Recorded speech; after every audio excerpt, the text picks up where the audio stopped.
ಇದೀಗ ನಮ್ಮ ಜೊತೆಲಿದ್ದಾರೆ ಗೋವಿಂದ್ ಕಾರಜೋಳ ಅವರ ಮನೆಯಲ್ಲಿರುವಂತಹ ಲಕ್ಷ್ಮಿ ಎಂದಿರು ಅಂತೇಳಿ ಆಗ್ಲೇ ಸರ್ ಹೇಳ್ತಾ ಇದ್ರು.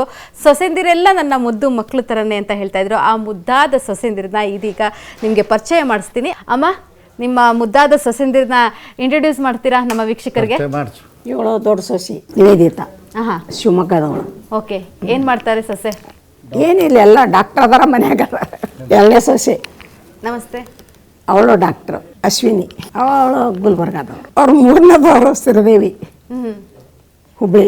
ನಾಲ್ಕನೇವ್ರನ್ನ ಇಂಟ್ರೊಡ್ಯೂಸ್. ಅವ್ರು ಬಿಜಾಪುರದವ್ರೆ, ಪುಷ್ಪ. ಸೊ ಎಷ್ಟು ಹೆಮ್ಮೆ ಇದೆ ನಿಮ್ಮ ಸೊಸೆಂದಿರ ಬಗ್ಗೆ? ನಿಮ್ಮ ಮನೆಗೆ ಯಾವ ಥರ ಅವರು ಒಪ್ಕೊಂಡಿದ್ದಾರೆ? ಅಯ್ಯೋ, ಎಲ್ಲರೂ ಚೆನ್ನಾಗಿ ಹೋಗಿದ್ದಾರೆ. ಮಕ್ಕಳಕ್ಕಿಂತ ಹೆಚ್ಚಿಗಿದ್ದಾರೆ. ನೀವು ಹೇಳಿದ್ನೆಲ್ಲಾನು ಪಾಲಿಸ್ಕೊಂಡು ಹೋಗ್ತಾರೆ? ಎಲ್ಲಾನು ಪಾಲಿಸ್ತಾರೆ. ಮೊಮ್ಮಕ್ಕಳನ್ನ ಇಂಟ್ರೊಡ್ಯೂಸ್ ಮಾಡಿಸಿ ಸರ್ ನೀವು. ಶಾಂಭವಿ, ನೆಕ್ಸ್ಟ್ ಆದ್ಯ. ಹಾಯ್ ಆದ್ಯ. ಓಂ. ಓಂ. ಹಾಯ್ ಓಂ. ಅದು ಅನ್ವದ, ಅಗಮ್ಯ. ಹಾಯ್ ಅಗಮ್ಯ. ಹಾಯ್ ಸಂಜೀವಿನಿ ಎಲ್ಲದಲ್ಲ? ಸಂಜೀವಿನಿ ಇಲ್ಲದಲ್ಲ. ಸಂಜೀವಿನಿ ಯಾಕೆ PU ಕಾಲೇಜಿಗೆ ಜಾಯ್ನ್ ಆಗಿದ್ದಾಳ, ಹಾಸ್ಟೆಲ್ಗೆ ಹೋಗ್ಯಾಳ. ಓಕೆ. ಆಮೇಲೆ ಯಶರಾಜ್, ಅವನು PU ಕಾಲೇಜಿಗೆ ಜಾಯ್ನ್ ಆಗಿದ್ದಾನೆ. ಸರ್, ಮೊಮ್ಮಕ್ಕಳ ಜೊತೆನಲ್ಲಿ ನಿಮ್ಮ ಆಟ ಪಾಠ ಹೇಗಿರುತ್ತೆ? ಆಟ ಏನು ಎಲ್ಲರೂ ಮುದ್ದಾಗಿ ಅದಾರ. ಅವ್ರು ಏನು ಹೇಳ್ತಾರೆ ಅದು ಕೇಳ್ತಿರ್ತೀನಿ ಅಷ್ಟೇ. ಅವ್ರು ಹೇಳಿದ್ದೆಲ್ಲ ಕೇಳ್ತಿರ್ತೀರಾ? ಓಕೆ. ಯಾವ ಥರ ಟೈಮ್ ಸಿಕ್ತಾಗ ಆಟಗಳು ಆಡ್ತಿರ್ತೀರಾ? ಆಟ ಅಂದ್ರೆ ಈಗ ಮನೆಯೊಳಗೆ ನಾನು ಹೊರಗಡೆ ಜಾಸ್ತಿ ಹೋಗಿರ್ತೇನೆ, ಅವ್ರು ಸ್ಕೂಲಿಗೆ ಅದು ಹೋಗಿರ್ತಾರೆ. ಬಂದಾಗ ಫ್ರೀ ಇದ್ದಾಗ ನನ್ನ ಜೊತೆಯಲ್ಲಿ. ಗೋವಿಂದ್ ಕಾರಜೋಳ ಅವರ ಮನೆಗೆ ಸೊಸೆಯಾಗಿ ಬರಬೇಕು ಅಂತ ಅಂದಾಗ, ಸೊ ರಾಜಕಾರಣದಲ್ಲಿ ಇಲ್ದಾನೆ ಇದ್ರೂ ಬಹಳನೇ ಫೇಮಸ್ ಇದ್ರು ಸರ್.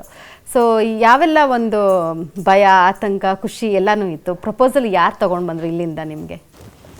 ಯಾರೋ ಅಪ್ಪ ಅಮ್ಮಂಗೆ ಪರಿಚಯ ಇರೋರು, ಅಂದರೆ ಅವ್ರು ಯಾರೋ ಇಲ್ಲಿಗೆ ಟ್ರಾನ್ಸ್ಫರ್ ಆಗಿ ಬಂದಿದ್ರಂತೆ. ಅವ್ರ ಕಡೆಯಿಂದ ಬಂದಿದ್ದು. ನನಗೇನೂ ಗೊತ್ತಿರಲಿಲ್ಲ.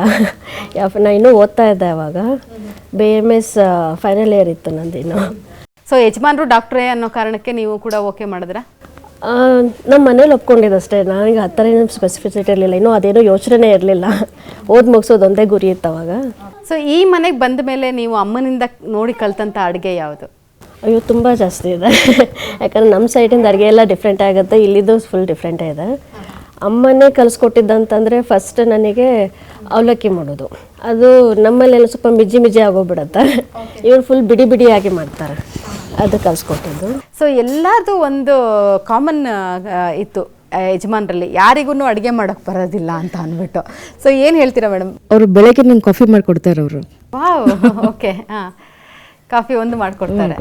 ಓಕೆ. ಬೇರೆ ಇನ್ಯಾವುದೋ ಅಡುಗೆಗೆಲ್ಲ ಹೆಲ್ಪ್ ಮಾಡೋದು ಎಲ್ಲನೂ ಮಾಡಲ್ಲ? ಹೆಲ್ಪ್ ಅಂತ ಏನು ಮಾಡೋದಿಲ್ಲ, but he knows cooking, he cooks well. ಆಕೆನು ಬಿಜಾಪುರದವಳನೆ ಅಂತ ಭಾಳ ಖುಷಿಯಾಗಿ ಮಾಡ್ತಾ ಇದ್ರು. ಸೊ ಆ ಖುಷಿ ಇದೆಯಾ? ಕಿರಿ ಮಗನ ಮೇಲೆ ಇರೋಂಥ ಲೀನಿಯನ್ಸ್ ನಿಮಗೂ ಇದೆಯಾ ಮನೆಯಲ್ಲಿ? ಎಸ್, ತುಂಬ ಪ್ರೀತಿ ಮಾಡ್ತಾರೆ ಅಮ್ಮ.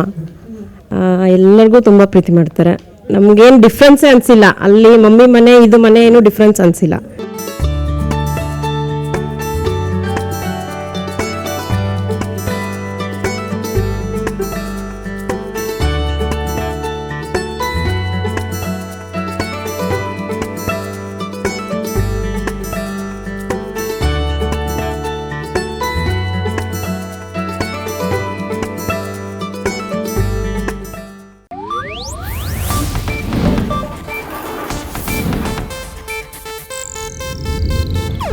ಇದು ಏಷ್ಯಾನೆಟ್ ನ್ಯೂಸ್ ನೆಟ್ವರ್ಕ್ ಪ್ರಸ್ತುತಿ.